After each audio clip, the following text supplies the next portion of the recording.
ಅಚಲ ಪರಮೇಶ್ವರಿ ಟಿಂಬರ್ಸ್ ನೂತನ ಉದ್ದಿಮೆಯನ್ನು ಬಾಬು ಚನ್ನರಾಯಪಟ್ಟಣದ ಮೈಸೂರು ರಸ್ತೆಯ ರೈಲ್ವೆ ಬ್ರಿಡ್ಜ್ ಬಳಿ ಪ್ರಾರಂಭಿಸಿದ್ದಾರೆ. ನೂತನ ಮನೆ ನಿರ್ಮಾಣಕ್ಕೆ ಅಗತ್ಯ ಇರುವ ಟಿಂಬರ್ಗಳು, ಗೃಹ ಬಳಕೆಯ ಪೀಠೋಪಕರಣಗಳ ನಿರ್ಮಾಣಕ್ಕೆ ವಿವಿಧ ಮರದ ಮುಟ್ಟುಗಳು ದೊರೆಯುತ್ತವೆ. ರಿಯಾಯಿತಿ ದರದಲ್ಲಿ ಈ ಜಾಗದಲ್ಲಿ ಮಾರಾಟ ಮಾಡಲಾಗುತ್ತಿದೆ. ಪುರಸಭೆಯ ಮಾಜಿ ಸದಸ್ಯರಾದ ಶಶಿಧರ್, ರಾಮಕೃಷ್ಣ ಸೇರಿದಂತೆ ಇತರ ಗಣ್ಯರು ಹಾಗೂ ಬಾಬು ಸ್ನೇಹಿತರು ಮತ್ತು ಬಂಧುಗಳು ಉದ್ಘಾಟನಾ ಸಮಾರಂಭದಲ್ಲಿ ಹಾಜರಿದ್ದರು.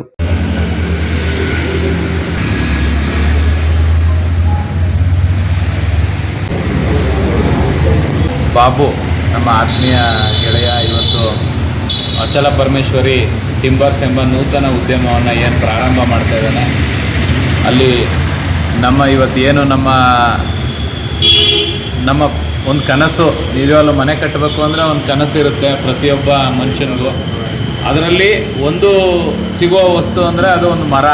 ಅದರಲ್ಲಿ ಎಲ್ಲ ಥರದ ಮರಗಳನ್ನೂ ಹಾಕ್ತಾರೆ. ಮೇನ್ ಟೀಕ್ ಬೇಕಾಗುತ್ತೆ, ಬೀಟೆ, ಒನ್ನೆ, ಎಲ್ಲ ಥರ ಕಿಟಕಿಗೆ, ಬಾಗಿಲಿಗೆ ಮತ್ತು ಮೇನ್ ಡೋರ್ಸ್ಗೆ ಎಲ್ಲದಕ್ಕೂ ಆ ಒಂದು ಉದ್ಯಮನ, ಅವನು ಮನೆ ಕಟ್ಟೋಕ್ಕೆ ಬೇಕಾದಂಥ ಒಂದು ಸಾಮಗ್ರಿಯ ಒಂದು ಉದ್ಯಮನ ಇವತ್ತು ಇಲ್ಲಿ ಪ್ರಾರಂಭಿಸಿದ್ದಾನೆ. ಅವನು ಒಂದು ತುಂಬ ಬಡ ಕುಟುಂಬದಿಂದ ಬಂದು ಅವನು ಮತ್ತು ಅವನ ಸಹೋದರ ಇರ್ಬೋದು, ಅವರ ತಂದೆ ತಾಯಿ ಎಲ್ಲರೂ ಕೂಡ ಅವನದು ಒಂದು ಕನಸು ಅಂತ ಅನ್ಕೊಬೋದು.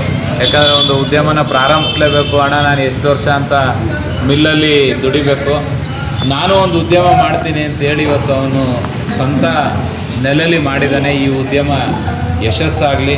ನಾನಾದರೂ ಕೂಡ ಮನವಿ ಮಾಡೋದಿಷ್ಟೇ, ಕೈಗೆಟುಕುವ ಬೆಲೆಯಲ್ಲಿ ರಿಯಾಯಿತಿ ದರದಲ್ಲಿ ಅವನ ಉದ್ಯಮದಲ್ಲಿ ಆ ವಸ್ತು ಸಿಗುತ್ತೆ. ತಾವೆಲ್ಲ ನಮ್ಮ ತಾಲೂಕಿನ ಜನತೆ ಇರ್ಬೋದು, ಅಕ್ಕಪಕ್ಕ ತಾಲೂಕಿನ ಜನತೆ ಇರ್ಬೋದು, ಅವನಿಗೆ ಈ ಉದ್ಯಮಕ್ಕೆ ತಾವೆಲ್ಲ ಬಂದು ಆಶೀರ್ವದಿಸಿ ವ್ಯಾಪಾರ ಮಾಡಿ ಅವನಿಗೆ ಸಹಕಾರ ನೀಡಬೇಕು ಅಂತೆಲ್ಲ ತಮ್ಮಲ್ಲಿ ನಾನು ಮನವಿ ಮಾಡ್ತೀನಿ. ಬೇವು, ಹಳಸು, ಟೀಕು, ಬರ್ಮಗೋ ಟೀಕು, ಎಲ್ಲ ಥರದ ಮರಗಳು ನಮ್ಮಲ್ಲಿ ದೊರೆಯುತ್ತವೆ. ಒಮ್ಮೆ ಭೇಟಿ ಕೊಡಿ.